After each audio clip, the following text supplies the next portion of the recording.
Tudo começa no coração. Olha para o irmão que está ao seu lado e fala: tudo começa no coração. Amém? Vou ler mais uma vez essa frase para que você possa, através da graça e do Espírito Santo, entender o que Deus vai falar com você. Tudo começa no coração. O coração é mais do que um órgão que pulsa sangue. Ele é o centro da vida emocional e espiritual do ser humano. O coração é o centro do ser humano. É nele que habitam as emoções, intenções e decisões. Eu quero trabalhar com você nessa noite um texto muito conhecido, que é 1 Samuel capítulo 16, versículo 7. A palavra de Deus diz assim: porque o Senhor não vê como um homem, pois o homem vê o que está diante dos olhos, porém o Senhor olha para onde? Para o coração. O nosso Deus, diferentemente de nós humanos, que olhamos só a aparência, Deus ele está preocupado com a essência, porque nem tudo que reluz é ouro. Principalmente numa sociedade, numa geração em que se valoriza muito a estética. E isso não é errado, mas tudo aquilo que é em excesso faz mal. O homem da pós-modernidade, ele está muito voltado para as questões da aparência. Mas a Bíblia nos mostra um Deus que não está preocupado com isso. Pelo contrário, a Bíblia mostra que nesse determinado momento, o Senhor diz para o profeta para não olhar a aparência, porque Saul, o primeiro rei, ele era um homem formoso, ele era um homem vistoso, mas a Bíblia diz que ele se perdeu nas suas emoções, se perdeu no seu coração. Saul é a figura da pessoa que não vigia o seu coração. Deixa eu te falar uma coisa para você.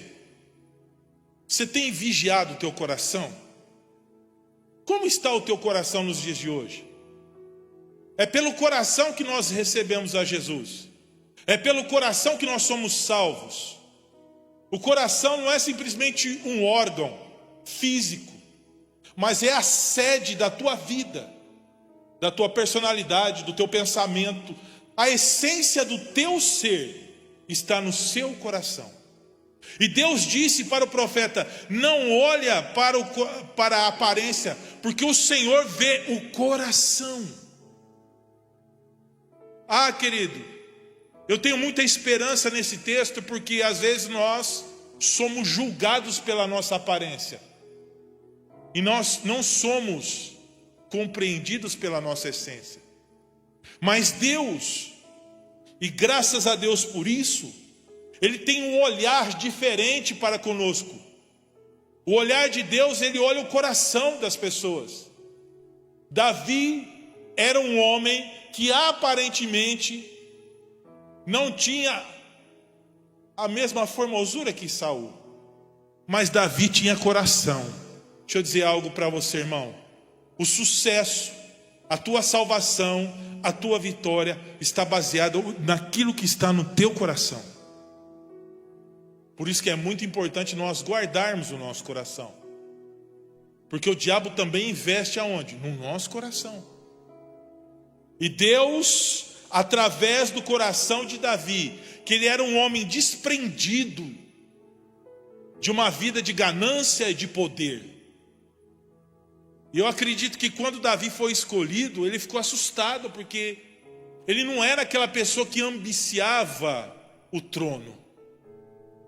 Ao contrário de Saul, que ele era um homem apegado ao poder, e o poder gerava uma vaidade no seu coração, ao ponto dele perseguir Davi, porque eles se sentiam incomodados com a popularidade de alguém que não estava nem aí com popularidade. Porque se Davi tivesse preocupado com popularidade, ele não estaria cuidando das ovelhas do meio do mato, longe até mesmo da sua família. Porque todo homem, toda mulher de Deus que anda na presença de Deus, ele é desprendido das coisas materiais. Ele é desprendido. Uma pessoa que anda com Cristo não tem vaidade. Ela só é movida por uma missão, que é servir. Agora, no Evangelho, no reino de Deus, nós temos que tomar muito cuidado. Porque a Bíblia diz que o Evangelho é o poder de Deus, mas muitas vezes as pessoas estão em busca do poder que a religião oferece. E aí que está a grande questão. Igrejas se dividem por causa de coração. Casais se separam por causa de coração. O coração de um para com o outro já não está mais junto. Tudo começa no coração. A pessoa se afasta da igreja porque não vigiou o coração. Porque se ela guardar o coração dela, ela vai entender que homem é homem e Deus é Deus. Pastor, não vou mais na igreja por causa de fulano. Mas você não tem que vir na igreja por causa de irmão A, B, C ou D. Você tem que vir por causa de Jesus. É por causa de Cristo. Amém, querido? É por causa de Jesus. Porque aqui, meu irmão, Jesus disse que ele veio para os doentes. Aqui é todo mundo que precisa de ajuda. A igreja, ela é um hospital espiritual. Eu sei que é difícil falar isso para muitas pessoas, porque nós não entendemos verdadeiramente o que é a essência do Evangelho. Nós somos muito aptos a julgar, mas quem gasta muito tempo em julgar, perde muito tempo por não ter tempo para amar. Quem julga, não ama. Olha quem está ao seu lado e diga: quem julga, não ama. Quem julga, não ama. Porque o verdadeiro amor lança fora todo medo e lança também todo julgamento. Porque a Bíblia diz que debaixo do sol não há um justo sequer. Não tem ninguém que salva. Quem salva, só Jesus. Amém, queridos? Então, eu quero trazer essa introdução para você, para dizer que tudo começa no teu coração. Tudo começa. A pessoa que se desvia da palavra, ela não se desvia de um dia para o outro. O coração dela começa a se distanciar aos poucos. Pessoas, relacionamentos acabam, não é do dia para a noite, aos poucos, porque o coração já não está mais junto. Deixa eu dizer algo para você. Como é que está o teu coração para com o reino de Deus? Como é que está o teu coração para com a tua família? Como é que está o teu coração para com a palavra? Nós estamos vivendo um momento de muita frieza espiritual. O povo está frio. Parece na época de Noé, quando a Bíblia diz que os homens se davam em casamento, viviam de forma normal, mas de repente veio o dilúvio. Deixa eu dizer algo para ti, meu irmão. Se o teu coração não arde pela palavra, se o teu coração não arde por estar no culto, alguma coisa está errada na tua vida.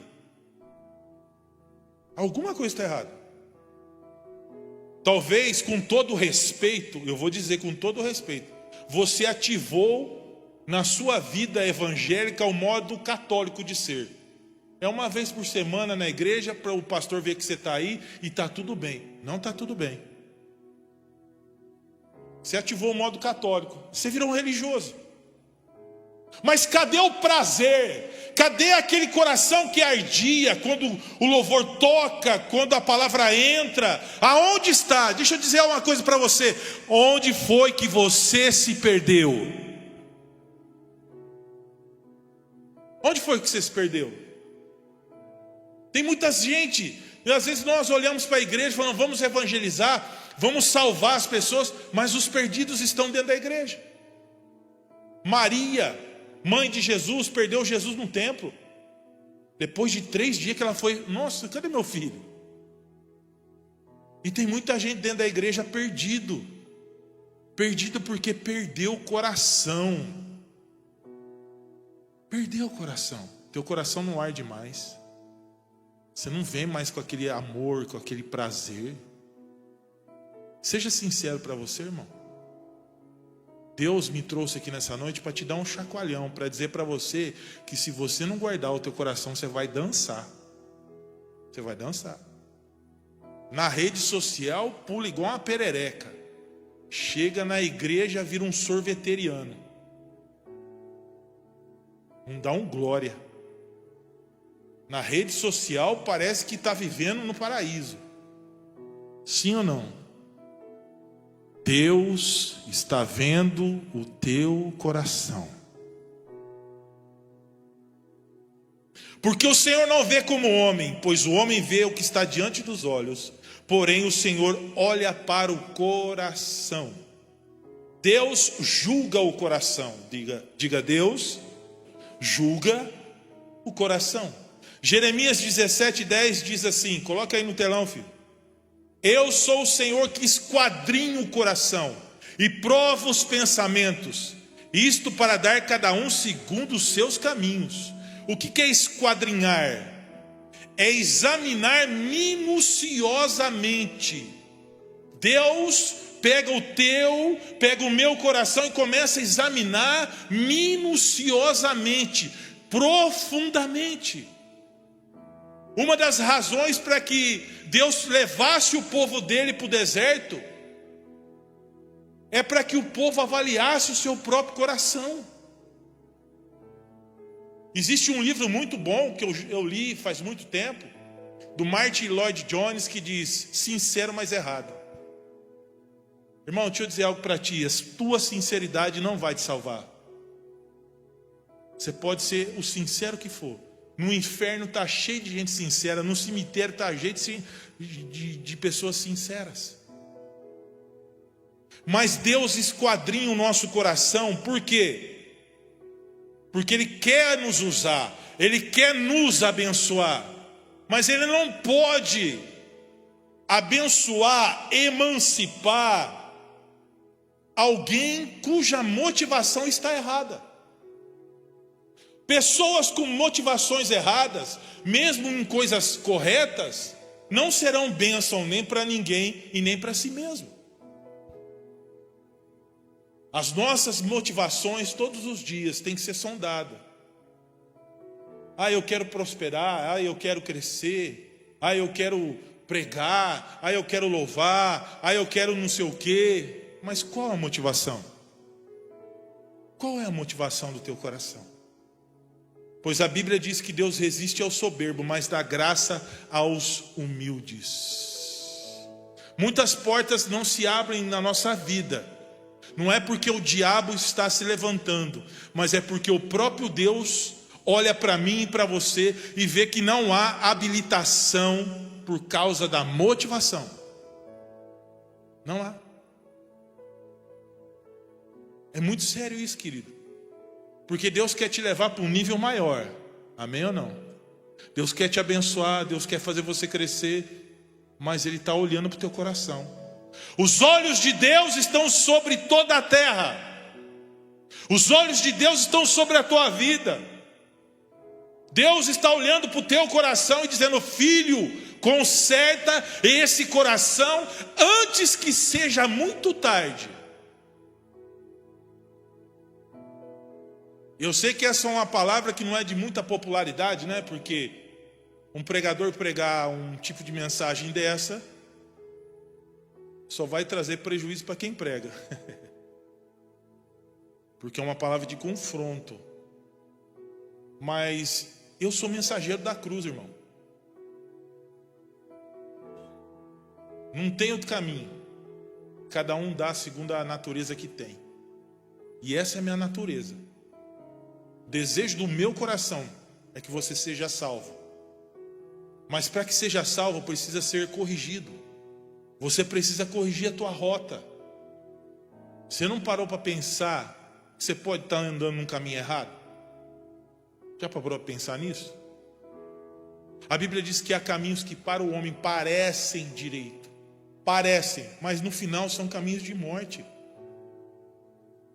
Querido, talvez a tua ingenuidade está te levando para o buraco e você não sabe, porque você não está vigiando o teu coração. Sansão não vigiou o coração. Sansão achou que porque ele tinha dom, que ele tinha habilidade, qualquer coisa ele ia passar por cima. Não, irmão. A palavra Dalila significa fraqueza. Você nunca é mais forte do que a tua fraqueza. Está me entendendo, sim ou não? Naquela área da tua vida que você tem um ponto fraco, aquilo ali, você nunca vai vencer. Porque é só a graça de Deus para te dar força. É só a graça. É só a graça de Deus para nos mover para uma vida de vitória.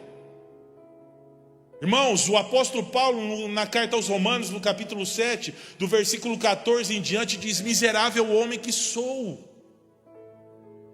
Quanto mais você se aproxima de Deus, mais miserável você reconhece que você é. O próprio Jesus nos deixou essa lição. Disseram para ele: bom mestre. Ele falou: não, eu não sou bom não, bom é Deus.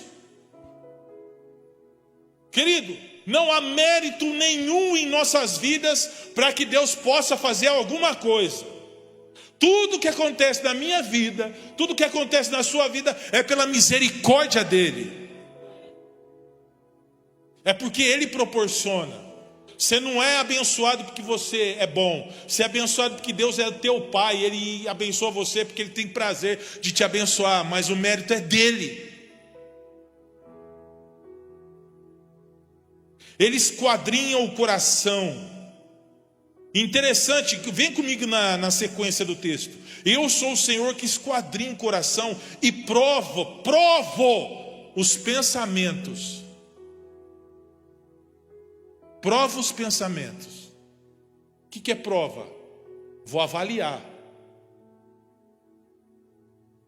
Deus vai avaliar se você ama Ele ou se você está com Ele só por barganha. Sabe aquele filho que só fica atrás do pai por causa da herança? Esse filho não ama o pai e não ama a mãe. Ele ama o ego dele. Porque o verdadeiro filho, está dando eco aqui o microfone. O verdadeiro filho não se preocupa com a herança. Ele se preocupa em estar com o pai. Porque o pai é mais importante do que a herança. Está me entendendo ou não? A maior riqueza do filho não é o que o pai deixa. A maior riqueza que o filho vai receber é a presença do próprio pai e da própria mãe. Ah, se a nossa geração entendesse isso, né, querido? Esses dias eu falei para minha esposa, falando: nós estamos ferrados. Eu falei: por quê, amor? Nós somos a última geração de honra. Quando a gente ficar velhinho, eu já estou com 50, daqui, se eu viver mais uns 30, com 80 anos, eu não sei quem vai cuidar de mim. Eu não sei. Com esse povo, com essa mentalidade hoje, que o camarada com 20 anos já arruma um servicinho e já acha que é mais do que o pai e que a mãe. A cultura de honra está terminando em nossa geração. Pode escrever aí, viu? Pode escrever. Daqui é para pior. Ô, pastor, você está profetizando? Não. Eu estou trazendo uma realidade, uma verdade para você. É uma verdade. Nós somos a última geração que tem princípio de honra. E o texto diz aqui que ele prova os pensamentos. O coração e os pensamentos Deus coloca na balança. E tem mais uma questão aqui, ó. E isto para dar segundo os seus caminhos. Ou seja, ele avalia o pensamento, ele avalia o coração. E aí ele coloca a pessoa na lei da semeadura. Você vai colher aquilo que você plantou. Sendo bom, sendo ruim. E essa é uma lei universal, querido. Que é para crente, católico, espírita, ateu, índio do Xingu. Para qualquer pessoa. Se existe uma lei que ninguém vai escapar, independente de você crer ou não, é a lei da semeadura. Aquilo que você plantou, você vai colher. Então deixa eu dizer algo para você. Alinha o teu coração em Deus e começa a plantar coisas boas na tua vida, para que daqui 10, 15, 20 anos você não comece a arrancar semente ruim da terra. Nossas emoções precisam ser cuidadas com zelo. Provérbios capítulo 4, versículo 23. Sobre tudo que se deve guardar, guarda o teu coração, porque dele procede as fontes da vida. Quem vai guardar o teu coração não é Deus, é você. Irmão, o que você faz com uma coisa valiosa? Suponhamos que você tem ouro, ou você tem um dinheiro guardado. Você vai deixar na tua casa ou você vai deixar num lugar especial que guarda aquilo? Meu irmão, teu coração é a coisa mais importante da tua vida, filho. O que você está fazendo com o teu coração? Às vezes eu vejo umas coisas na igreja, com todo respeito, no evangelho, as pessoas não estão nem aí com as coisas. Começa a namorar, começa a se relacionar, não ora, não pede direção de Deus. Aí começa, foi Deus que deu. Aí briga, é livramento. Só se for livramento para a pessoa, não para você. Você está me entendendo, querido? Livramento? Não, você não pediu a direção de Deus. Querida, coisa é séria. Coisa é séria. Quando eu estava preparando essa mensagem, Deus colocou um sentimento de preocupação muito sério na minha vida, no meu coração. Porque tem coisas que tem gente que vai levando de qualquer jeito. O teu coração é a tua essência, meu irmão. A tua essência. Não deixa que a coisa mais valiosa que você tem na tua vida seja tratada de qualquer forma. Porque aqui o texto está dizendo, sobretudo, depois de Deus, a coisa mais importante que tem é o teu coração. É o teu coração. Às vezes vem uns pensamentos ruins, uns pensamentos negativos. Você vai deixando. E Deus quer te livrar de toda essa maldade que o mundo lança sobre nós. Sobretudo é acima de qualquer coisa, guardar porque é algo valioso. Agora, olha só o que acontece na vida de uma pessoa quando ela não vigia. Existe um ser que é adversário das nossas almas, que ele tem interesse no teu coração. E é o diabo. O diabo tem o desejo de entrar no teu coração e arrebentar com a sua vida. Porque ele fez isso na vida de Judas, ele fez isso na vida de Pedro, e pode fazer na minha ou na tua vida também, se a gente não vigiar. Pode ser ungido que for, meu irmão. Você pode ser pastor, bispo, apóstolo, quarta pessoa da Trindade, pode ser o raio que for. O diabo não escolhe pessoas por tamanho, porque ele, depois de Deus, meu irmão, deixa eu falar uma coisa para você, depois de Deus não brinca com o diabo não. Muitas pessoas estão brincando com Satanás e achando que ele não vai fazer nada. Mas olha o texto que diz assim, e eu falo isso porque eu sinto no meu espírito, presta atenção, igreja, eu sinto no meu espírito que Satanás tem atacado a igreja nas suas emoções nos últimos meses, como nunca fez. O diabo tem atacado os filhos de Deus, com enfermidade, com doença, com desânimo. Isso são ataques espirituais. Não é simplesmente uma coisinha que vem na tua cabeça, é obra do diabo. Talvez ele não te ganhe lá fora, mas ele te esfria aqui dentro. Você fica apático, frio. Isso é obra de Satanás, irmão. Por quê? Porque ele quer e ele tem esperança que você vai morder a isca. Olha o que aconteceu na vida de Judas. João 13, 2 diz assim: e durante a ceia, tendo já o diabo posto no seu coração de Judas, o Iscariotes, filho de Simão, que o traísse. Então, presta atenção, quem colocou traição no coração de Judas? Foi o diabo. O diabo instigou a vida de Judas em relação a Jesus. Ele instigou. Ele jogou uma lança, ele jogou um dardo no coração de Judas. E a palavra que eu tenho para dar para você nessa noite é: toma cuidado com o que você sente em relação às pessoas que estão ao teu redor. Cuidado. Cuidado. Certa vez eu falei para o obreiro, falei: irmão, você está começando agora, vai devagar, vigia no teu coração.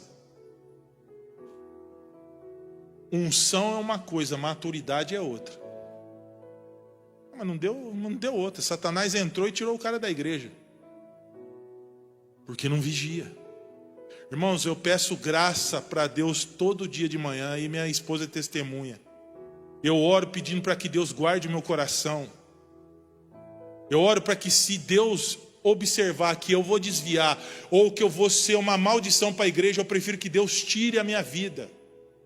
Eu prefiro que Deus me mate. Quando eu olho por todo investimento que a igreja fez em mim, quando eu olho para a vida do pastor Manuel, eu olho para ele como se fosse o meu pai. Eu falo: eu não posso trair esse homem. Porque se um dia eu tiver no meu coração um sentimento de traição, eu quero que Deus me tire, ou dessa cidade, ou tire a minha vida. Porque isso eu não quero que aconteça na minha vida. Porque eu sei quem eu tenho crido e eu conheço o Deus que eu creio. A coisa é séria. Evangelho é coisa séria. Nós vivemos uma época de igreja que nós estamos só vivendo de entretenimento. Querido, se você olhar no Velho Testamento, o povo de Deus só fazia festa quando conquistava alguma coisa. Não tem, ó a revelação que eu estou trazendo. Não tem nenhuma festa no Velho Testamento que não está relacionada a uma conquista. Hoje, a gente faz festinha para segurar o crente vazio que está na igreja, porque ele tem vontade de ir para o mundo, ele tem vontade de ir para o rodeio, ele tem vontade de ir para as boates. Então nós fazemos o nosso cirquinho gospel aqui para segurar ele. Porque o coração dele está lá fora. Não está aqui. E às vezes a gente faz a política do pão e circo para segurar a pessoa, quando na verdade o coração dela já está lá fora. Mas nessa noite Jesus quer te converter. Entenda, querido, que o Evangelho é o poder de Deus para todo aquele que nele crê. Igreja não é lugar de diversão. Igreja é lugar de pôr a cara no pó e chorar e se arrepender. A diversão dos apóstolos era ser comido nas arenas, perder a cabeça. E hoje? Nós estamos atrás de showzinho gospel. Tua vida mudou? Não mudou nada, só mexeu com a tua emoção. Eu te convido a estar toda terça-feira aqui na igreja. Tem 20, 30 pessoas aqui chorando por você. O melhor culto da igreja não é o de domingo, é o de terça. Porque só vem na oração quem tem alguma coisa para dar. Porque é tempo, irmão, não é tempo de brincadeira, não é tempo de festinha, é tempo de quebrantamento. Tua vida está boa? Como é que está a tua família? Teu marido está na igreja? Teu filho está na igreja? Teu esposo está na igreja? Ah, não está, pastor. Então é tempo de você colocar a cara no pó e começar a chorar. Porque Satanás está ganhando essas almas que está debaixo do teu nariz. Está lá, ó, tua família. Eu posso ouvir um amém da igreja? Se eu não sou pastor dentro da minha casa, eu vou ser pastor aonde, irmão? Se eu não cuidar da minha família, eu vou cuidar de quem? Está cuidando da tua família? Cadê os teus aqui na igreja? Cadê? Pensa. Pensa se você não está vivendo de emoção ou você está vivendo de fé. E durante a ceia, tendo já posto, o diabo posto no coração de Judas Iscariotes, filho de Simão, para o que traísse. Satanás investe pesado nas emoções dos filhos de Deus, em qualquer lugar. Em qualquer lugar. Aqui eles estavam num culto, o diabo entrou nele num culto. Está achando que é brincadeira? Eu vou te falar o que está acontecendo aqui agora no mundo espiritual. Você quer saber? Quer saber? Aqui está cheio de anjo de Deus. Mas está cheio de demônio cochichando na tua mente assim. Falar, esse cara aí, não sei o que tem, essa palavra é dura.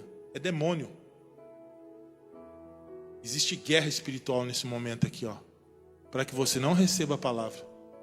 Porque a palavra é que liberta. A palavra é que salva. É a palavra que cura. Jesus diz, vós estáis limpos pela palavra que eu tenho vos falado. A libertação é pela palavra. Quem não ouve a palavra, automaticamente não vai ser liberto de nada. Não vai. Por isso que você tem tanta luta para vir na igreja, irmão. Tanta luta. Mas Deus vai te dar graça. Porque Ele ama a tua vida. Você não veio aqui à toa. Você pode estar quebrado, arrebentado, mas Deus te ama. E Ele te trouxe aqui para dizer assim para você, ó, cuida do teu coração. Porque se você fizer a tua parte, eu vou fazer a minha na tua vida. E você vai arrebentar, vai explodir. Ninguém vai te resistir. A palavra de Josué vai se cumprir na tua vida. Ninguém vai te resistir. Praga nenhuma chegará à tua tenda. Maldição nenhuma chegará à tua tenda. Enfermidade nenhuma chegará à tua tenda. Miséria nenhuma chegará à tua tenda. Você vai ter para dar, não emprestar. Vai chegar um tempo de transbordo na tua vida. Mas guarda o teu coração, querido. Guarda. Quando você olha na Bíblia e vê a vida desses homens que cresceram, você vê que está tudo relacionado ao coração. Tudo. O dono da Colinos, ele é dizimista. Sabe quanto que ele dá de dízimo, irmão? 90% e vive com 10%. Eu já vi esse testemunho desse homem. Ele fez da empresa dele uma ferramenta para missões. Pegou a visão ou não? A empresa dele não é para massagear o ego dele. É para salvar a alma. Está entendendo ou não? Deixa eu falar uma coisa para você. Deus nunca vai abençoar você para alimentar tuas vaidades. Deus não quer alimentar a vaidade de coração de ninguém, viu, irmão? Mas Deus, Ele tem compromisso em honrar propósito. Se você colocar propósito na tua vida, Ele vai honrar. Lembra da mãe de Samuel que não gerava filho? Quem conhece a história? Levanta a mão. A mãe do profeta Samuel não gerava filho. Porque ela era o quê? Você conhece a Bíblia, parabéns por isso. Quem deixou ela estéril? A Bíblia diz que foi Deus. Deus deixou ela estéril. Só que ela tinha um desejo ardente no coração de ter um filho. Interessante que ela orava e não acontecia nada. Mas teve um momento, olha a revelação, diga glória a Deus. Teve um momento que ela parou e falou, não, eu vou colocar propósito nessa criança. Deus, se o Senhor me der um filho, ele vai te servir. Pronto, o céu abriu assim, ó. Você quer destravar alguma coisa na tua vida? Coloca propósito.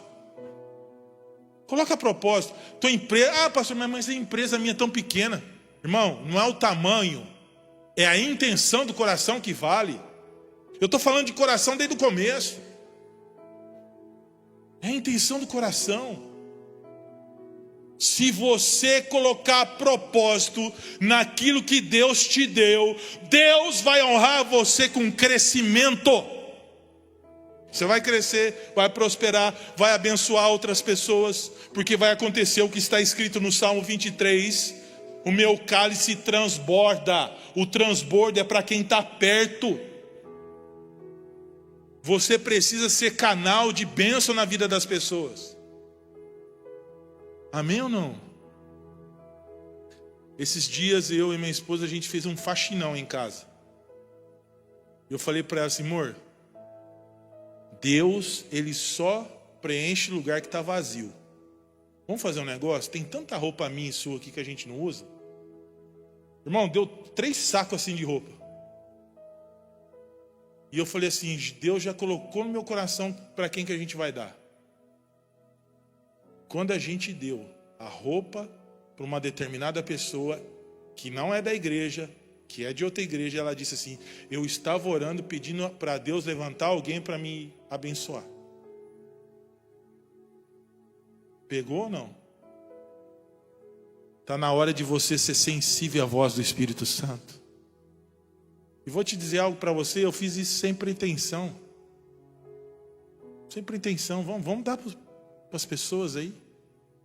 Sabe por quê, irmão? A Bíblia diz que a vida do crente é como um vento. Hoje eu estou aqui, amanhã eu estou lá, depois eu estou lá, eu não sei.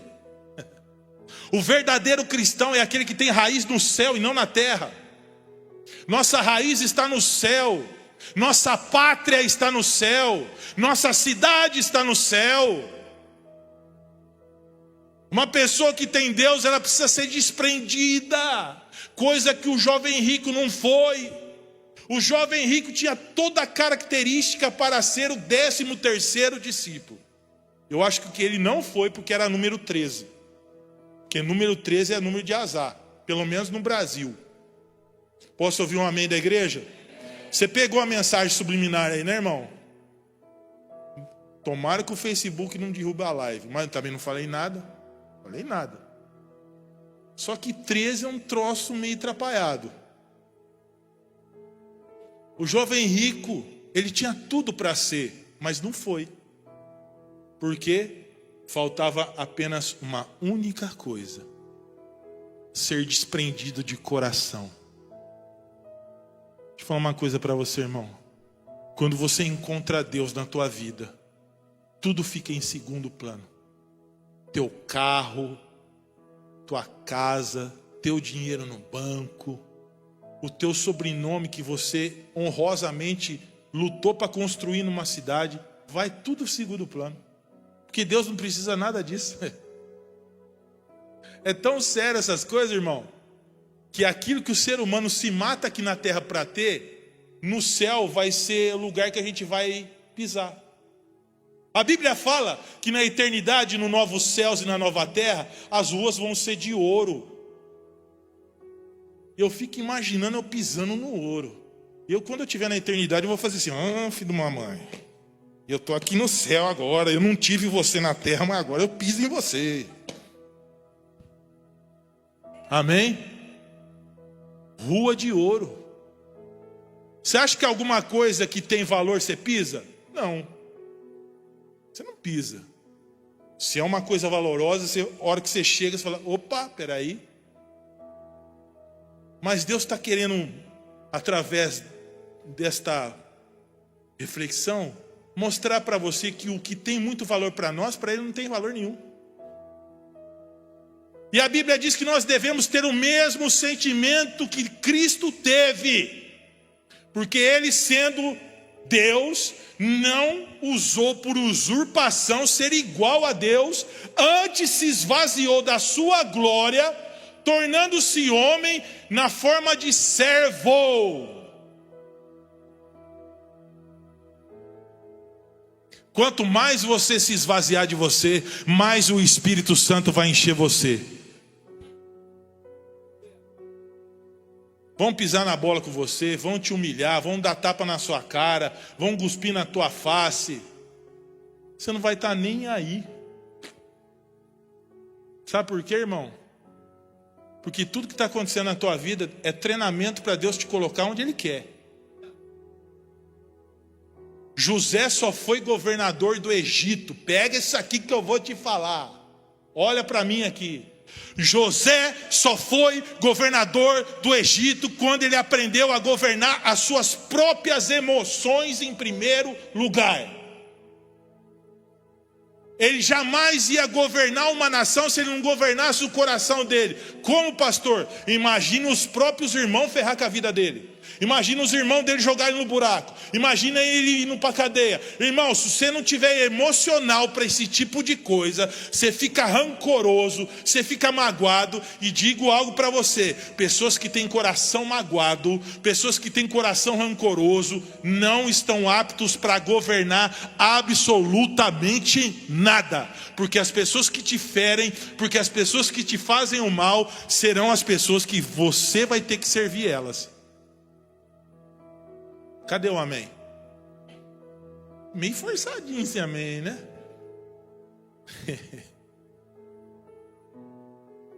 José, quando viu os irmãos dele, a Bíblia fala que ele reconheceu os irmãos. Mas os irmãos reconheceram ele? Por quê? Porque quem cresce fica irreconhecível, mas quem não cresce vive na mesma ladainha de sempre.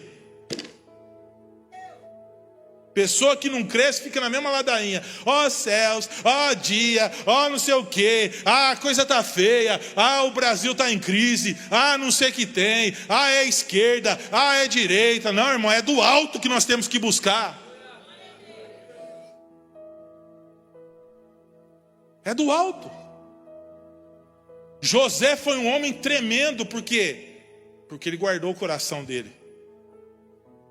Você está guardando o teu coração? Como estão as tuas emoções com a tua família? Porque o pior lugar para ser crente é dentro de casa. Com sogra, sogro, irmão. É o pior lugar. Porque ali eles conhecem a tua ferida, né? O teu ponto fraco. Como que está o teu coração? Teu coração está de que jeito, irmão? Outro texto. Coração é a porta de entrada do mundo espiritual em nossas vidas. Eu vou repetir. Coração é a porta de entrada para o mundo espiritual. João 13:27. Coloca aí, filho de Deus. Torcedor do Santos. E após o bocado, Satanás entrou nele. Entrou em quê, irmão? Em Judas.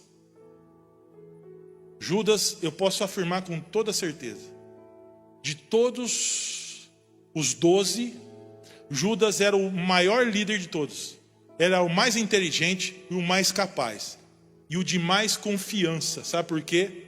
Porque ele era tesoureiro do grupo.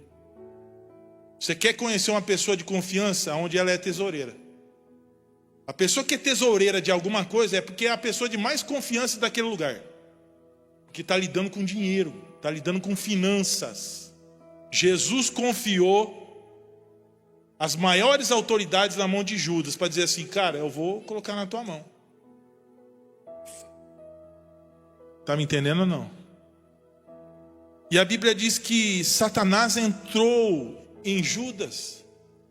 Agora eu te pergunto, qual foi a porta de entrada de Satanás em Judas? Foi o coração. Foi o coração, cara. A Bíblia diz que nós não devemos pensar de nós mesmos além do que convém. Amém ou não? Você tem que vigiar. Vigia.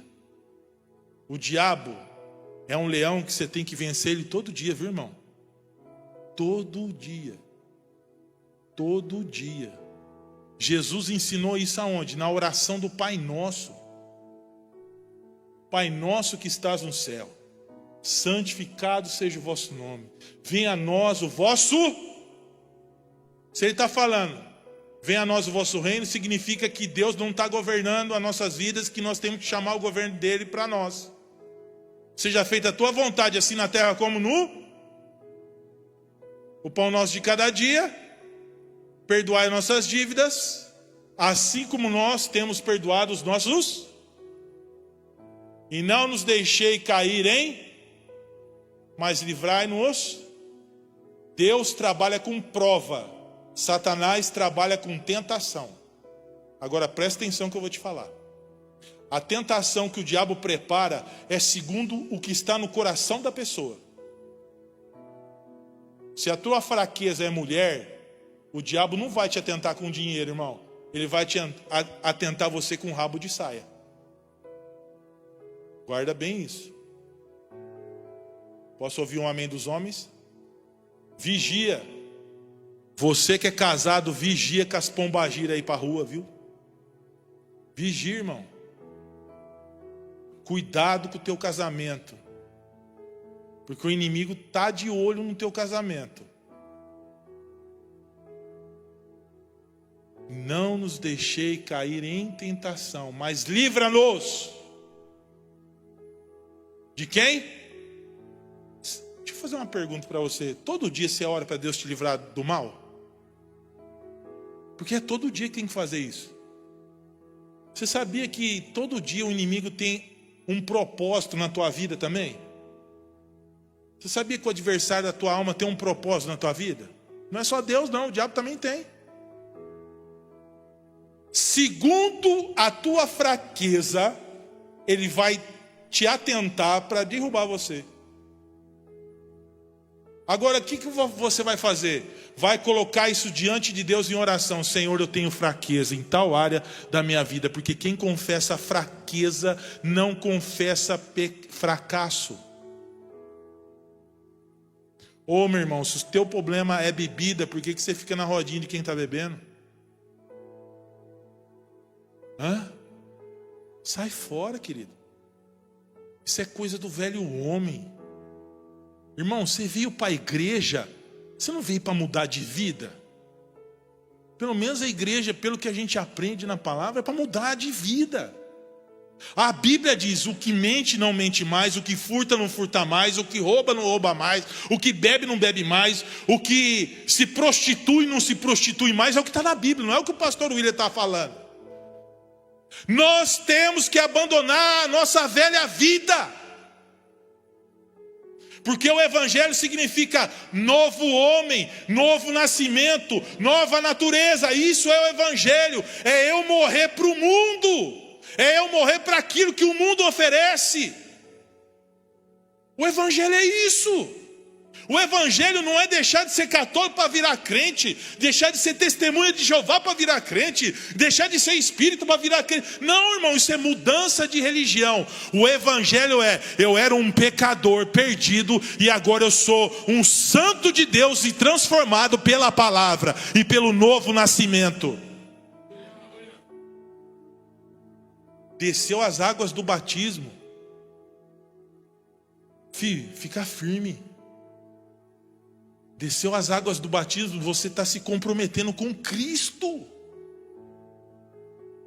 É com Jesus, não é com o pastor Manuel, não. Não é com a ceifa, não, porque nós vamos passar, irmão. Daqui 50 anos não tem mais ninguém de nós aqui. Mas a palavra do Eterno permanece para sempre. Ei, pitangueiras! Entrega o teu caminho ao Senhor, confia nele e o mais ele fará.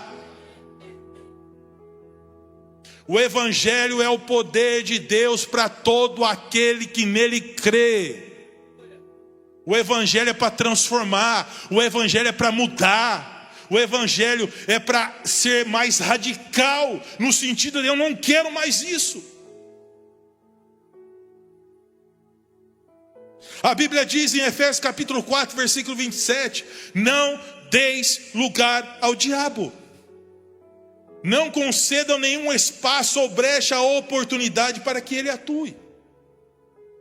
Em outras palavras, não dê o seu território emocional para as trevas.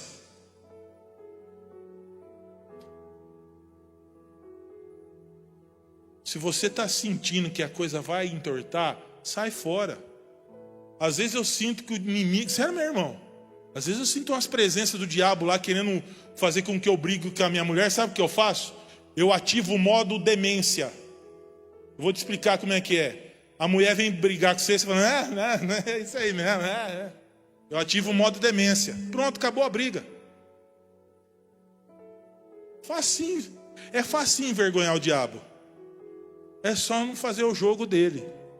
Tá entendendo? Porque às vezes a mulher tá daqueles dias, né, irmão? Tá daquele jeito. E aí você também não tá bem, teu time tá perdendo.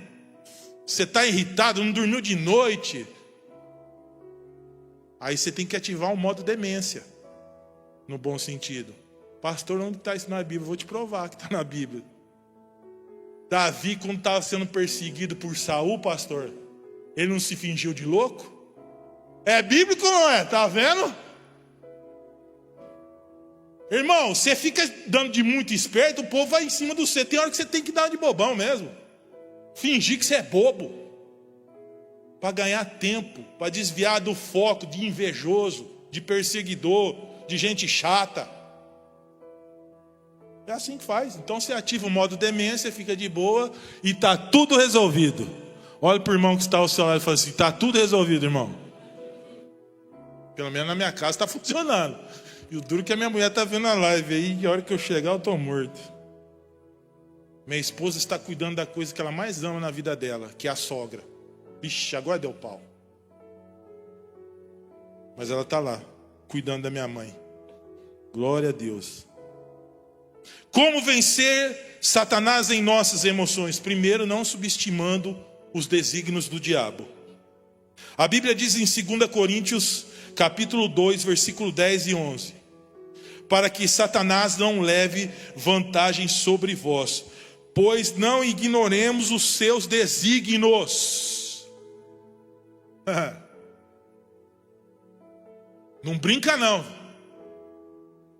Nós estamos vivendo uma guerra, irmão. Deixa eu falar uma coisa para você. Nós estamos vivendo uma batalha espiritual.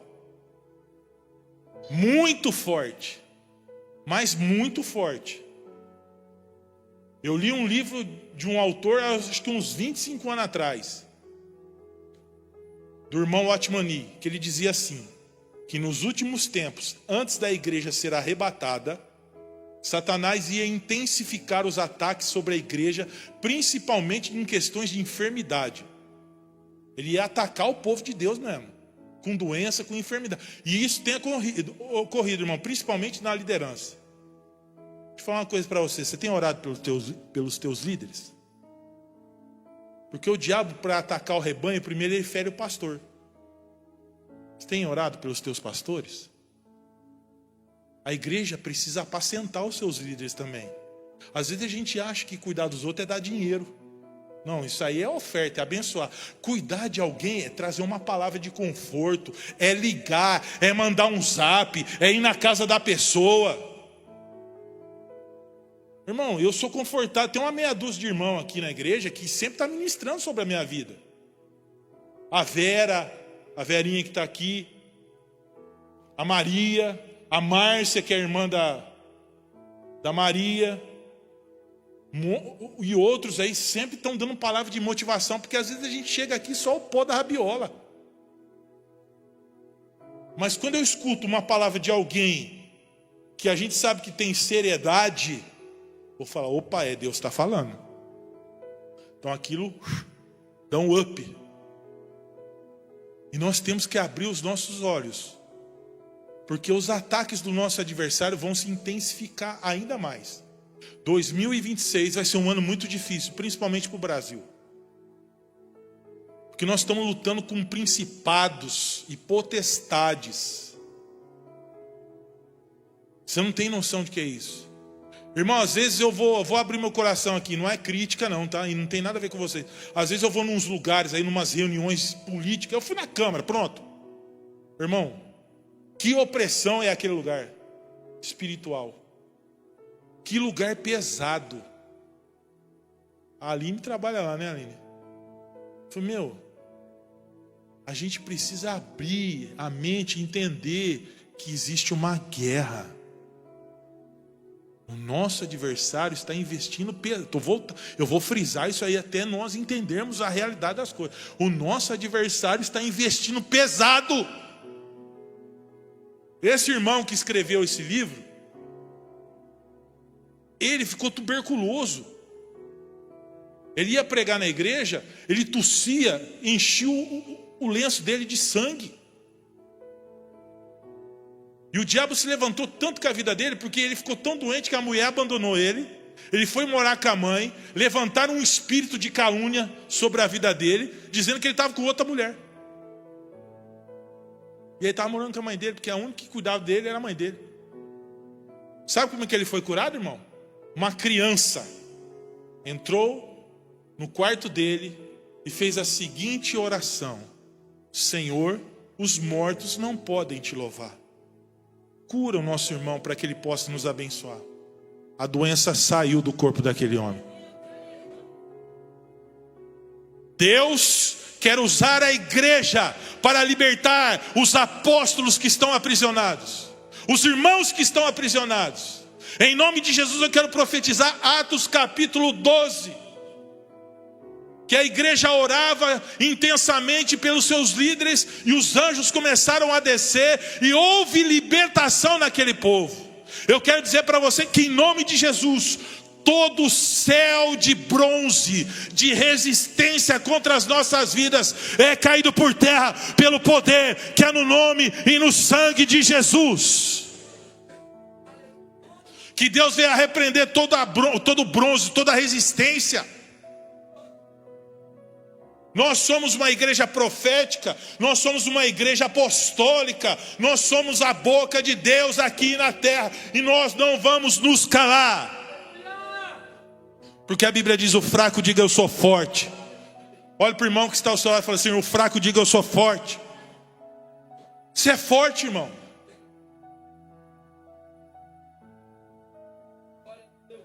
Glória a Deus.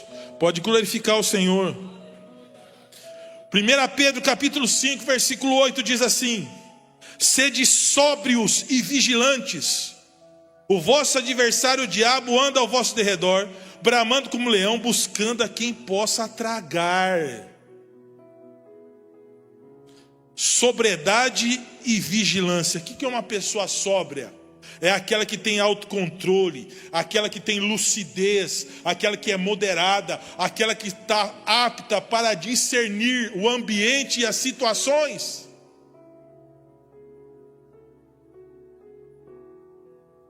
Deus vai te dar discernimento de como agir em relação a situações adversas na sua vida. Eu profetizo em nome de Jesus o espírito de sabedoria e revelação sobre você. Porque nós estamos precisando. Pastor, nem tudo é o diabo, mas dessa vez está sendo. E ele vai cair por terra em nome de Jesus. Como que nós vamos destruir as obras do diabo? Tiago capítulo 4, versículo 7. Sujeitai-vos, pois, a Deus. Resisti ao diabo e ele fugirá de vós. Se sujeita a Deus primeiro. Primeiro você se sujeita a Deus. Depois você resiste o diabo, porque ele vai embora da tua vida hoje. Vai embora da tua casa, vai embora do teu ministério, vai embora do teu casamento, vai embora das tuas finanças, vai embora da tua vida física. Todo espírito de enfermidade eu repreendo no nome de Jesus. Sai espírito de enfermidade do meio do povo de Deus.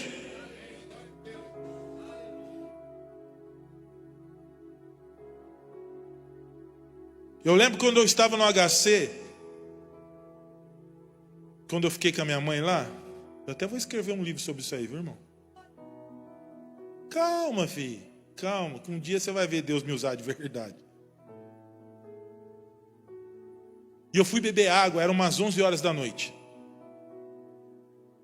E aí eu encontrei um jovem do meu tamanho assim, um moleque de 22 anos, forte, bonito.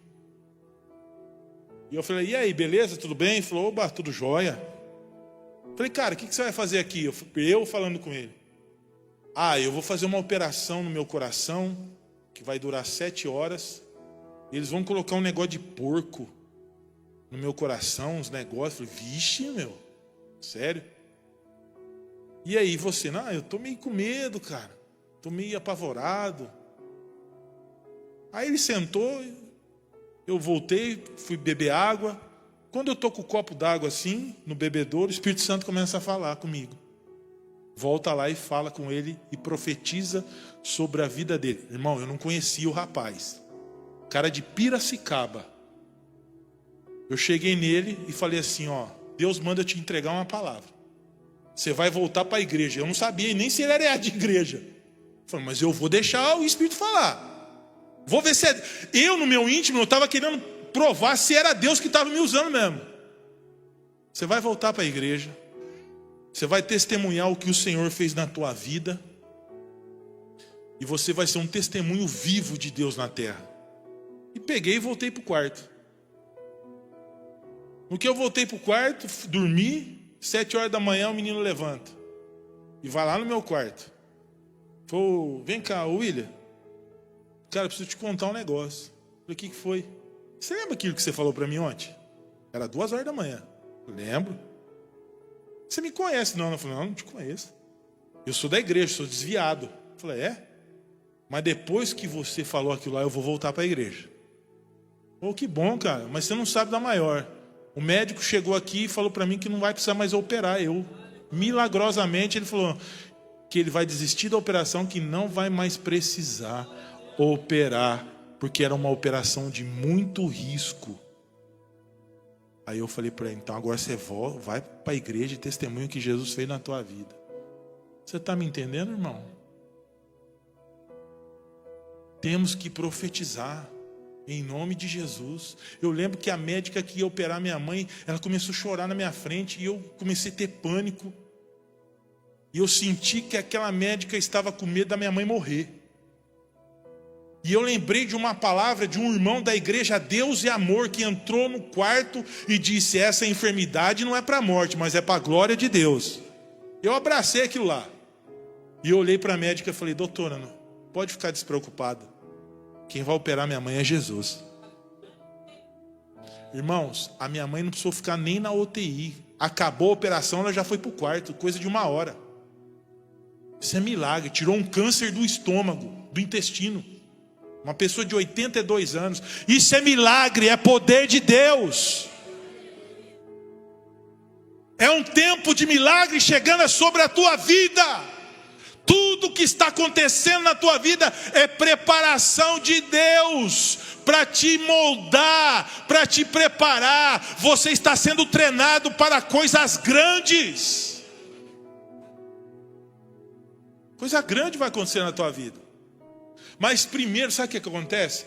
Deus cria um ambiente de adversidade. Dá tudo errado. Começa a dar tudo errado.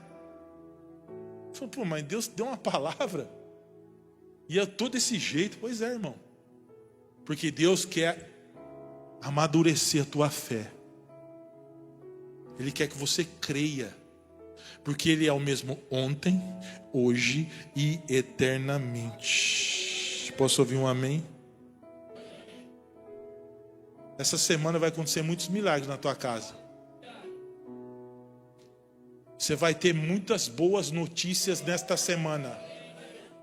Vão te ligar, vão mandar mensagem no zap. Você vai retornar para mim se isso acontecer para testemunhar. Porque Deus vai começar a mexer na tua vida. Vai mexer. E a orientação que eu te dou é: ore, já tomando posse daquilo que Deus já fez na tua vida. Pastor, eu estou doente. Pai, eu declaro nesta noite que eu já estou curado em nome de Jesus. Já estou curado. Eu sou próspero, sou abençoado, sou filho de Deus.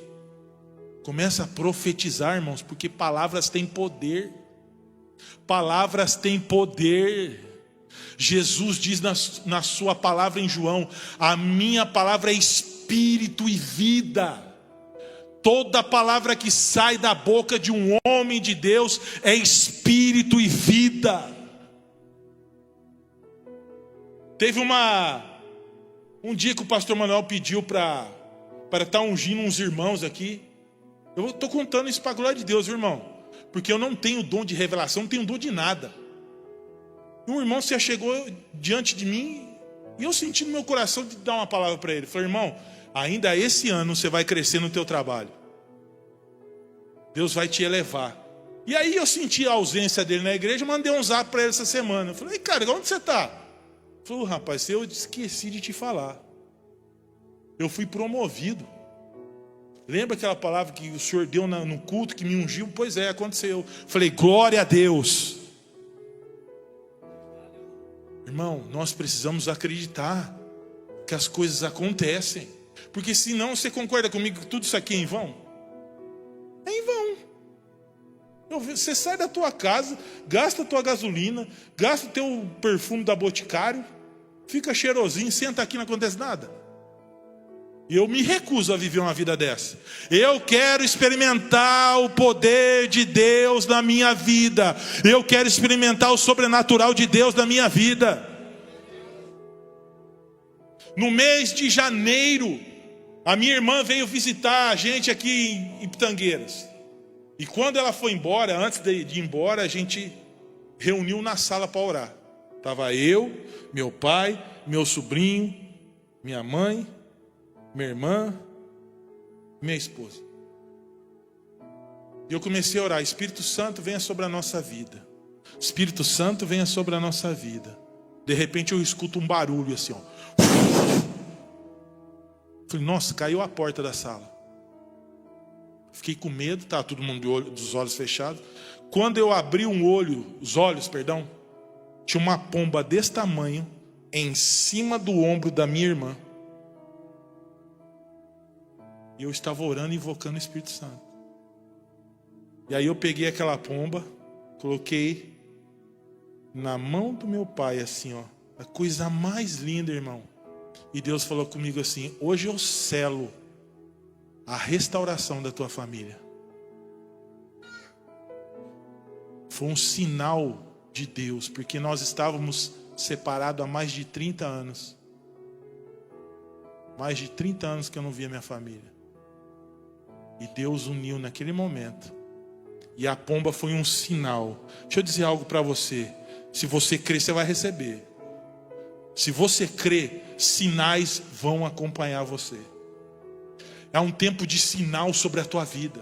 Pedro, creia, porque Deus vai começar a trazer sinais no teu grupo de jovens. Os sinais não é multidão, não. Os sinais são coisas espirituais que vão a partir de hoje acontecer. Recebe essa palavra. Quando você subir nesse altar para pregar e para cantar, você vai sentir a tua vida sendo tomada pelo Espírito.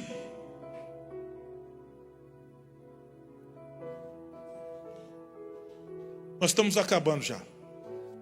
Tudo começa no coração. Diga, tudo começa no coração. O mundo fala hoje sobre saúde emocional. E é uma verdade. Nós temos que ter saúde emocional.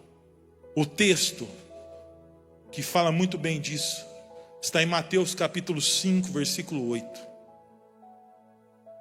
Que diz: bem-aventurados os limpos de coração, porque eles verão a Deus. Olha para o irmãozinho que está do seu lado e fala assim, irmão, não esquece de limpar o coração, filhinha. Talvez você não consegue ver Deus na tua vida. Sabe por quê? Porque o teu coração está sujo. Como que suja o coração? Com mágoa, com ressentimento, com espírito de vingança, com raiva dos outros. Você está sujando o teu coração, irmão. Limpa o teu coração, porque você vai começar a ver Deus na tua vida. Vai ver Deus. Limpa esse coração.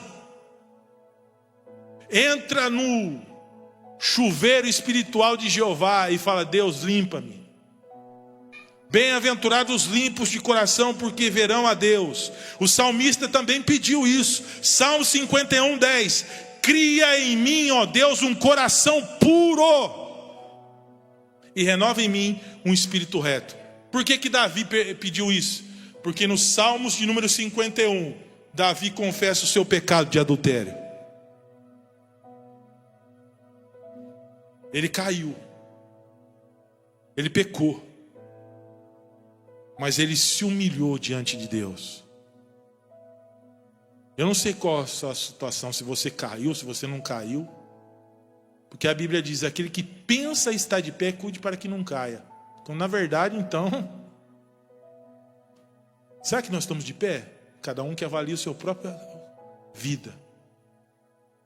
Mas Davi se humilhou, falou, Deus, eu preciso de um outro coração. Sabe por quê, irmão? Porque um coração sujo deseja o pecado, a lascívia, a carnalidade. Coração sujo nos leva a pecar. Mas um coração limpo nos leva a ver a Deus. Só quem tem coração limpo que vê Deus. Por que criança vê tanta coisa? Porque o coração está limpo. Jesus falou para a gente ser como as crianças, né, irmão? Não é? Puro, sem maldade, sem segundas intenções, sem plano B, como diz o Pedro. Deus não tem plano B e nem nós também deveríamos ter, né? Está me entendendo, sim ou não? Palavra de Deus para você aqui agora. Ezequiel 36, 26 e 27. E dar-vos-ei um coração novo, e porei dentro de vós um espírito novo, e tirarei da vossa carne o coração de pedra, e vos darei um coração de carne, e porei dentro de vós o meu espírito, e fareis que andeis nos meus estatutos, e guardareis os meus juízos, e observeis. Coração de pedra. E a Bíblia fala aqui que o coração de pedra é motivo para a gente endurecer a nossa vida. Tem gente que é coração duro, irmão. Uma pessoa que tem um coração duro é difícil. Sabe aquela pessoa que não aceita nada, que tudo que você fala, ela sempre está certa, ela nunca está errada. Isso é coração duro. E Deus quer converter o teu coração para um coração de pedra, de carne, perdão. Às vezes é melhor perder uma discussão do que perder uma pessoa que a gente ama. Tem irmão que gosta de ganhar uma discussão, mas você está perdendo todo mundo. O que adianta? Você está cheio da razão, mas está sozinho. Adianta alguma coisa? Não, eu tenho meus princípios, meus valores. Beleza, também tenho os meus. Mas a Bíblia diz assim, não seja demasiadamente justo. Sabe aquela pessoa que coa mosquito, mas engole camelo? Você olha o cisco que está na vida dos outros, mas não vê o elefante que está na tua. Para, irmão. Para, querido. Ei, o dia que você amar as pessoas, você vai conseguir ter muito mais resultado do que você ficar discutindo sobre esse tipo de coisa. Enquanto os religiosos na época de Jesus ficavam discutindo doutrina, Jesus só amava os pecadores. Só amava. Enquanto o povo discutia teologia naquela época, igual hoje, né?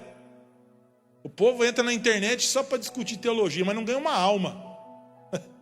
Não ganha ninguém.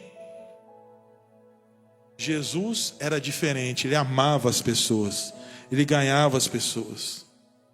E para fechar, em nome de Jesus, diga glória a Deus. O texto de Hebreus capítulo 3, versículo 12. Tudo começa no coração. Acautelai-vos, irmãos, coloca aí. Nunca haja em qualquer um de vós coração mau e incrédulo, para se apartar do Deus vivo. Maldade e incredulidade nos afasta de Deus. Cuidado. O teu coração pode aproximar você de Deus, mas pode te afastar dele também. É com o coração que nós cremos e confessamos com a boca que Jesus é o Senhor para a nossa salvação, mas é com o coração que a gente se condena também.